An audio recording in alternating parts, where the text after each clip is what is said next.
बच्चों, आज हम मेधा में पढ़ेंगे पार्ट 5 भारत कोकिला। मैंने पार्ट 4 के भी आपको प्रश्न उत्तर भेज दिए हैं, तो आप उसके प्रश्न उत्तर कॉपी में कीजिए। जैसे जैसे मैं भेजती जाती हूँ वैसे वैसे आप समय पर काम पूरा करते जाइए, क्योंकि मेरे पास जो बच्चों की कॉपीज़ आई है, किसी में कुछ काम अधूरा है, किसी में कुछ काम अधूरा है, तो आपको पूरा काम भेजा जाता है, उसके बावजूद आप काम नहीं करते हैं। तो इस बात का ध्यान रहे कि काम आप पूरा मुझे करके भेजें। अब हम पढ़ते हैं मेधा में पार्ट 5 भारत कोकिला। भारत के स्वतंत्रता आंदोलन में भाग लेने वाली वीरांगनाओं में सरोजिनी नायडू का नाम आदर से लिया जाता है। ये मूल रूप से राष्ट्रभक्त महिला होने के साथ साथ महान कवयित्री भी थीं। मतलब जो सरोजिनी नायडू थी वो राष्ट्रभक्त महिला भी थी और साथ ही साथ एक कवयित्री भी थी और मधुर स्वर की मालकिन थी। मतलब इनका कंठ बड़ा मधुर था, गाती बहुत मधुर थी। आइए उनके व्यक्तित्व की बहुमुखी प्रतिभा की झलक हम इस पाठ में देखें। तो उनका पर्सनैलिटी है ना, उसके बारे में हम जानेंगे।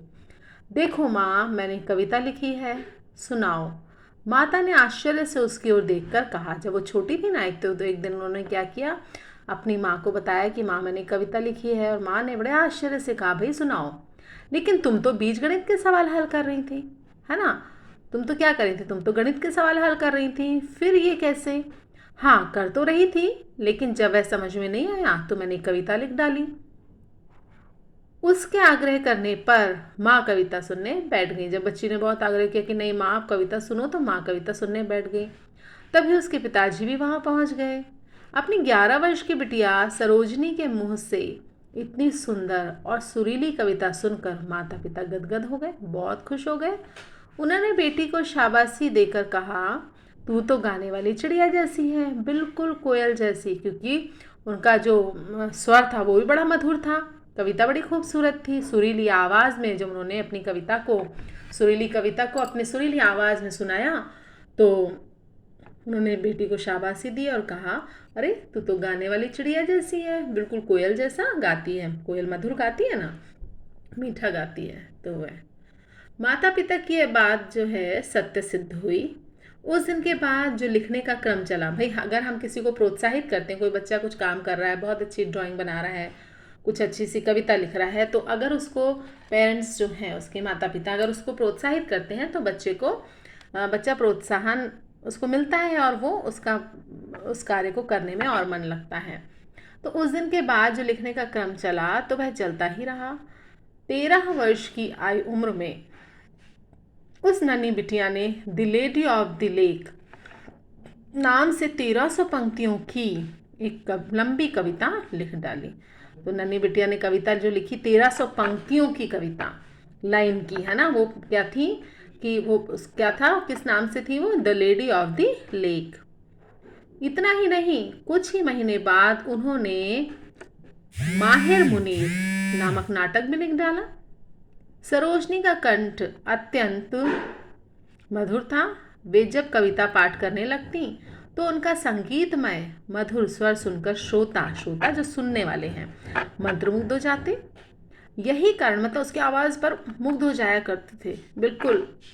मतलब उनका ध्यान कहीं नहीं भटकता था, केवल मंत्रमुग्ध होकर के, उस पर मोहित होकर के उनको सुना करते थे। यही कारण है कि सरोजनी को भारत कोकिला के नाम से जाना जाने लगा। कोकिला जो है वो कोयल का पर्याय है। सरोजनी का जन्म एक ब्राह्मण परिवार में 13 फरवरी 1879 यानी कि 1879 को हैदराबाद में हुआ था। पिता अघोरनाथ चट्टोपाध्याय तथा माता वरदा सुंदरी देवी की कविता लेखन में विशेष रुचि थी। मतलब उनकी माताजी और पिताजी की जो है कविता लिखने में बड़ी विशेष रुचि थी। इस प्रकार हम कह सकते हैं कि सरोजनी ने काव्य लेखन की प्रतिभा अपने माता पिता से विरासत में उन्होंने पाई थी। मतलब धरोहर के रूप में उन्हें विरासत में वो मिली थी। सरोजनी का अध्ययन के साथ साथ कविता लेखन का कार्य भी चलता रहा।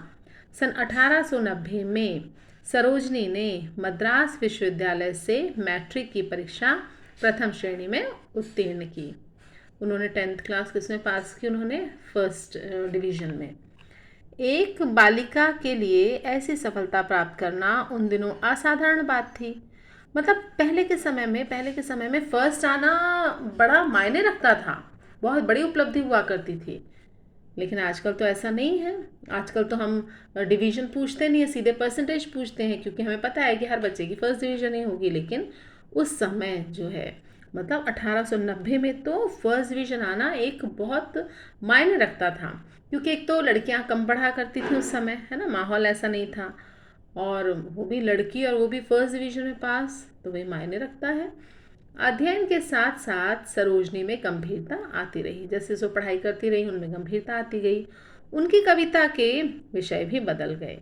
भाई एज के साथ साथ कविता के विषय बदल जाया करते हैं। जब बच्चा छोटा होता है तो वो फूल पर, चांद पर, सूरज पर, पतंग पर, चिड़िया पर कविता लिखता है। लेकिन जैसे जैसे वो बड़ा होता जाता है, उसकी दुनिया का विस्तार होता जाता है, तो उसके कविता के विषय भी बदलते जाते हैं और उनमें गंभीरता आती जाती है। अब वे अपना समय स्वतंत्र अध्ययन करने और उच्च कोटि की कविताएं लिखने में लगाना चाहती थी। मतलब वो जैसे कि कॉलेज ना जाकर घर पर, है ना, स्वतंत्र रहकर पढ़ाई करना चाहती थी, जारी रखना चाहती थी अपनी पढ़ाई को। और उच्च कोटि मतलब एक लेवल की, एक अच्छे लेवल की कविताएं, उच्च कोटि की, है ना, ऊंची तरह की ऊंची कविताएं, मतलब अच्छे विषय पर और एक सारगर्भित कविताएं वो लिखना चाहती थी। उच्च शिक्षा के लिए उन्हें इंग्लैंड भेजा गया।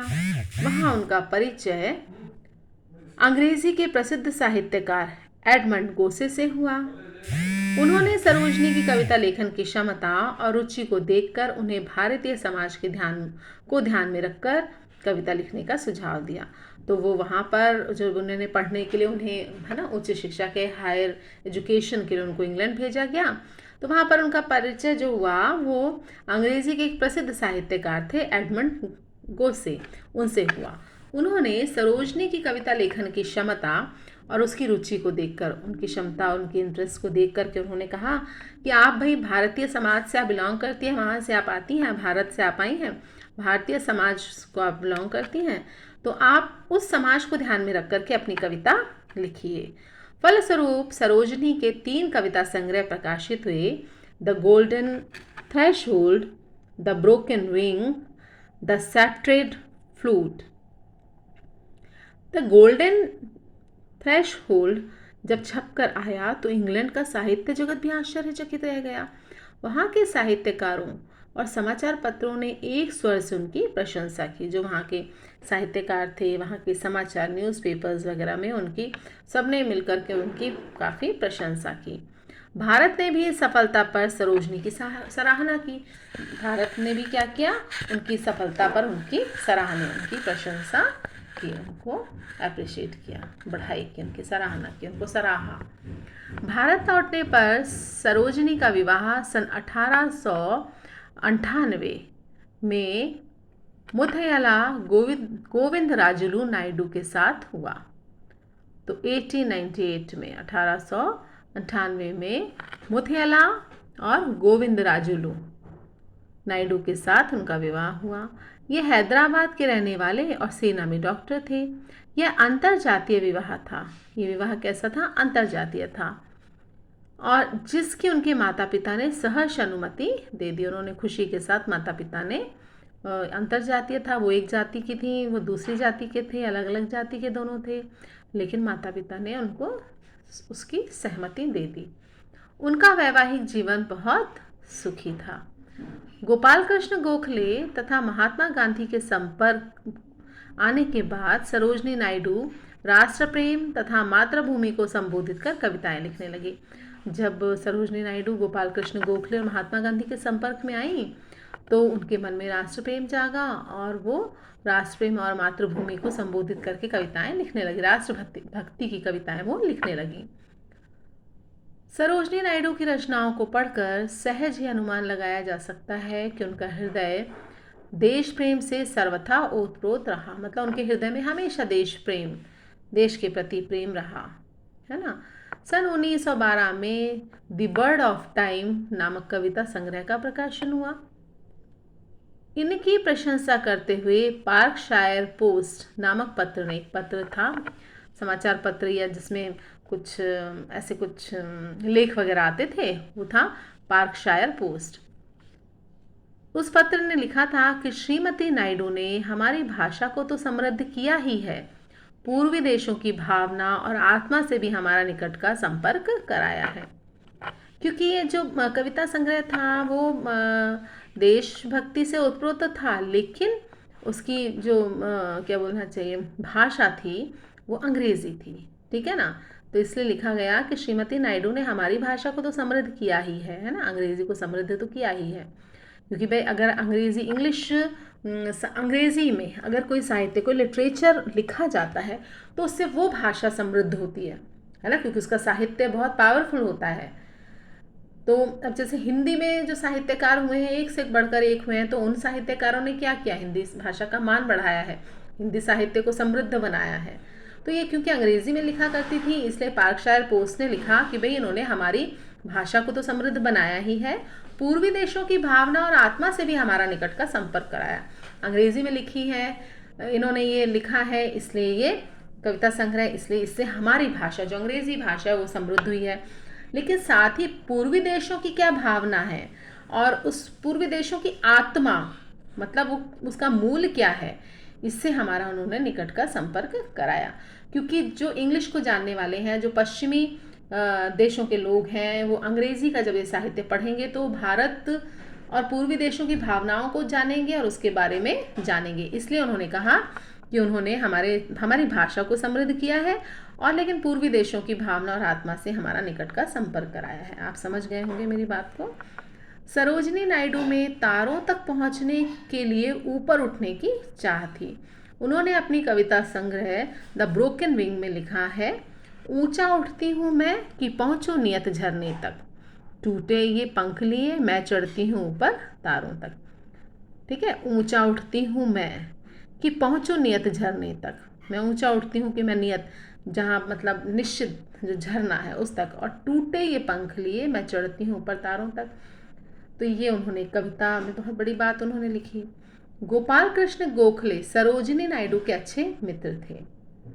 वे उस समय भारत को अंग्रेजी सरकार से मुक्त कराने का कार्य कर रहे थे। इस कार्य से सरोजनी बहुत प्रभावित हुई। उन्होंने कहा, देश को गुलामी की जंजीरों में जकड़ा देखकर कोई भी ईमानदार इंसान बैठकर केवल गीत नहीं गुनगुना सकता।